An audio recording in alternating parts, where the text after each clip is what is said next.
Oke, Mas Eko melihat permasalahannya Natali dan Kang Sule ini seperti apa sih sebagai sahabat ya? Ya, jadi saya ngelihatnya gini ya, artinya jujur dalam hati yang paling dalam gitu, menyayangkan sih sebenarnya ya gitu. Karena buat saya ya, di mata saya Natali anak baik banget, Sule orang baik ya. Terlepas plus minus tapi saya ngeliatnya baik banget mereka berdua gitu. Sayang sih, sayang banget gitu. Nah, karena rasa sayang itulah saya tadinya sih saya juga kan itu urusan keluarga gitu ya. Tapi setelah udah terus si Natali curhat sama saya, apalagi ketemu fisik waktu di acara ulang tahun acara pembukaannya Ruben tuh apa tuh gitu, Mas aku udah fix deh, bener deh, ini kelihatannya aku udah nggak kuat nih gitu ya, aku mau cerai gitu. Jangan dong Nat, sayang, aku bilang gini, bisa dong kayak waktu yang sebelumnya kan juga balik lagi gitu, yang ini enggak nih kelihatannya gitu. Akhirnya tolong bantu aku dong. Ya udah, akhirnya aku suruh datang kemari kan ke kantor, ngobrol bla bla bla bla. Ya udah, akhirnya diputuskan ya udah Natali, karena memang sebelumnya kan Natali jiwa mandirinya ada, tetapi juga dia kan orang yang apa namanya ya, sama semuanya baik kan. Jadi kemarin tuh administrasinya kan dipegang oleh timnya Kang Sule kan gitu. Akhirnya dia bilang kalau dipegang sama Mas Eko gimana? Ya aku bilang ya sudah, kamu coba selesaiin dulu masalahnya segala macam. Aku nggak ada kontrak, dia bilang gitu. Oh ya udah. Akhirnya udah ngobrol dan sebagainya, dan ketemu sama tim gitu ya, malah sama saya jarang gitu loh ketemu sama tim manajemen artis, ngeklik banyak gitu, dan akhirnya ya udah sekarang tuh dia syuting lagi tuh, abis ini syuting lagi, jadi dia buru-buru tadi minta maaf, dia harus ganti baju lagi, dia make up lagi, dia syuting lagi. Mas, komunikasi dengan Kang Sule sendiri seperti apa? Oh, saya sama Sule baik banget, malah Sule pernah kemari juga, kita bikin YouTube bareng, TikTok bareng segala macam gitu ya. Dan komunikasi juga bagus juga, dan kita kebetulan juga ada bikin aplikasi juga, dia juga support juga gitu ya. Jadi sama Sule alhamdulillah saya juga baik hubungannya, dan ya sekarang sih urusannya kan bukan masalah ya. Saya melihatnya adalah Natali bawa anak aja gitu, sama bawa adiknya 2 ya, itu yang juga harus menjadi apa namanya, yang harus dijagain sama dia gitu. Mas Eko melihat Natali yang begitu pekerja keras. Ini apa boleh dibilang Natali kekurangan dalam segi ekonomi, akhirnya masuk bareng-bareng gitu mencari. Jadi kalau masalah kekurangan sih saya nggak tahu ya, tapi kalau buat saya dengan kondisi dia tiba-tiba ketemu saya dan sebagainya, udah pastilah, artinya saya yakin sekarang dia punya rezeki, tapi kan buat besarin Azam, adik-adiknya yang masih sekolah, saya yakin juga butuh dana. Siapapun, termasuk saya juga pasti masih butuh dana gitu ya. Tetapi apalagi orang yang baru pisah, saya punya rasa empati aja sih. Jadi saya bilang ya udahlah Nat, kamu yang penting kerja aja. Saya akan support untuk memberikan pekerjaan buat kamu. Saya cari-cari deh buat kamu gitu sih. Mas Eko, sosok Kang Sule sendiri di mata Mas Eko seperti apa? Kenapa? Sosok Kang Sule sendiri di mata Mas Eko. Kalau tanya Sule bagaimananya ya, satu lucu udah pasti, kedua enak diajak ngobrol, ketiga buat saya cinta keluarga sih sebenarnya. Kalau ngobrol-ngobrol tuh cinta keluarga banget, itu terbukti lah anaknya banyak dan jadi orang, dan apa ya, papa yang bijak buat anak-anaknya kalau saya lihat sih gitu. Tapi kan Mas Eko ini kan Mas Eko, Kang Sule sempat cerita nggak sih ke Mas Eko mungkin tentang rumah tangga? Waktu dia mau cerita saya nggak mau tahu, saya nggak enak kan orangnya, mau ngorek-ngorek gitu saya nggak ya. Oh yaudah yang ini aja.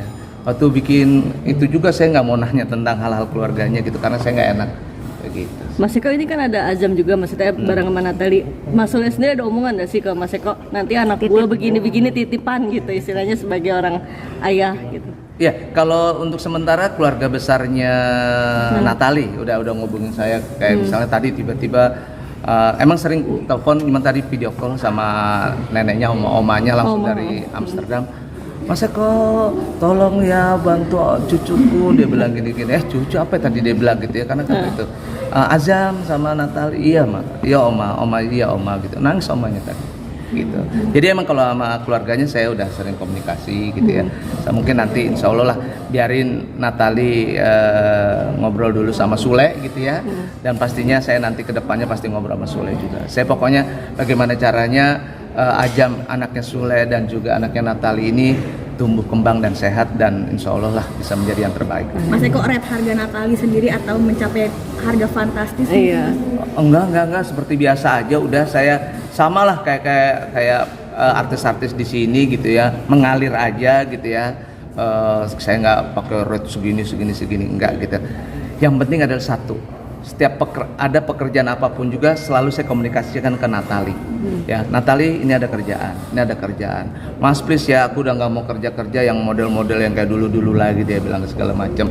Aku maunya punya waktu banget untuk Azam gitu. Jadi ya udah aku tahu bintang tamu, jadi host gitu ya. Sinetron kita lihat dulu durasinya berapa jam doang, nggak sampai dari pagi ketemu pagi kayak gitu. Tapi saya akan jagain itu Natali ketemu dengan anaknya setiap saat. Seharusnya sih udah berapa kali Ajam biasanya dibawa. Dan kalau lihat itu YouTube saya, lihat saya Instagram saya hari ini sama anaknya dia datang kemarin. Oke, Mas Eko, terkait kontrak. Kontrak ini akan kita segini sebenarnya sama men. Tapi Ruben aja puluhan tahun sih. Vega puluhan tahun walaupun di kontraknya setahun sekali gitu ya. Jadi nggak mati itu. Cuma mengevaluasi aja, Per tahun perpanjang. Iya, per tahun perpanjang. Tapi di sini alhamdulillah biar per tahun perpanjang udah Vega udah berapa tahun tuh? Udah puluhan tahun. Ruben puluhan tahun, Sarwenda puluhan tahun gitu. Bukan puluhan tahun, tahunan gitu. Kalau puluhan tahun lama. Kira-kira persyaratan nggak sih misalnya nanti Mas Sule mau bikin konten bareng anaknya nih produksi untuk rate-nya itu kan ayahnya anak Kameranya maju. ya. Udah sekarang Ada perbedaan. udah gini. Itu kalau masalah itu saya serahkan Natali dengan Sule. Udah itu mah pokoknya spesial untuk Sule dan Natali. Udah mereka yang penting saya cuma bikin di sini adalah memberikan rasa aman dan nyaman buat Natali.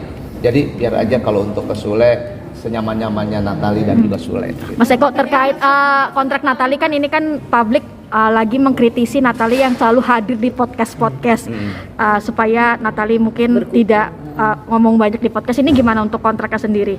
Ya jadi gini, kalau buat saya kan itu kan sebelum dan sesudah punya manajemen ya. Nanti di manajemen kita benerin gitu ya.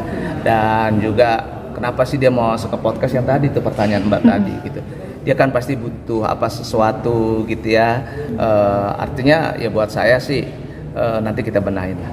Kalau untuk yang receh-receh ntar komando yang nyelesain lah gitu lah. Untuk kita kasih sekarang kesempatan untuk Natali ada sesuatu yang program yang baik, yang bagus gitu. Oke. Mas Sule sendiri sebagai partner kerja. Tadi kan kalau Mas Eko bilang sebagai seorang suami dan bapak. Nah ini sebagai partner kerja itu seperti apa sih orangnya? Partner kerja ya asik gitu kan. Saya berapa tahunan waktu acara Super Mama waktu itu ya juga sama. Terusnya acara kemarin di Antv juga subhanallah di program saya ya kita tahu nggak apa-apa ya di program saya ya itu komedi sahur saya kerja sama Mas Sule sebulan gitu. Nggak ada masalah benar. Orangnya asik gitu loh, orangnya asik. Makanya saya bilang banyak yang bilang Sule nggak asik juga bingung juga gitu ya. Tapi kalau sama saya asik, sangat asik dan profesional gitu ya. Profesional lah, nggak ada kekurangannya. Tapi kan ini menanggapi teman-temannya Bang Sule juga kalau bahwa dia mengatakan bahwa Sule nggak asik yang tadi diceritakan itu seperti apa? Ya mungkin pengaruh mungkin pengaruhnya gini ya, karena saya tua aja sih kali gitu kali ya. Jadi ya dia santun, hormat gitu ya. Sama yang lain kan seumuran gitu ya atau lebih. Tapi sama saya alhamdulillah enggak apa-apa, bener. Sangat baik. Baik. Kasih wejangan nggak sih kan Natali di tengah dilema pekerjaannya kemudian kalau sebagai kaki yang tepat gitu. Iya, kalau masalah wejangan sih bukan wejangan yang formal gitu ya. Pokoknya ya Natali yang kuat, yang tabah dan ya kadang juga saya teleponan terusnya Fiona juga ngomong gitu segala macam. Perempuan sama perempuan tuh asik kan kadang-kadang gitu, kayak gitu ngobrol. Kalau saya ntar memberikan masukan dengan perempuan bingung saya juga gitu ngomong apa. Jadi ya udah Fiona pengalaman. Komunikasi sama Kang Sule kapan, Mas? Oh ya itu bulan puasa kemarin. Bulan puasa. Tapi kan Sule sendiri udah tahu Natali masuk ke kamu. belum tahu ya karena baru berapa hari gitu. Mungkin insya Allah nanti Natali yang mengkomunikasikan. Oke, teman-teman, thank you ya udah ya.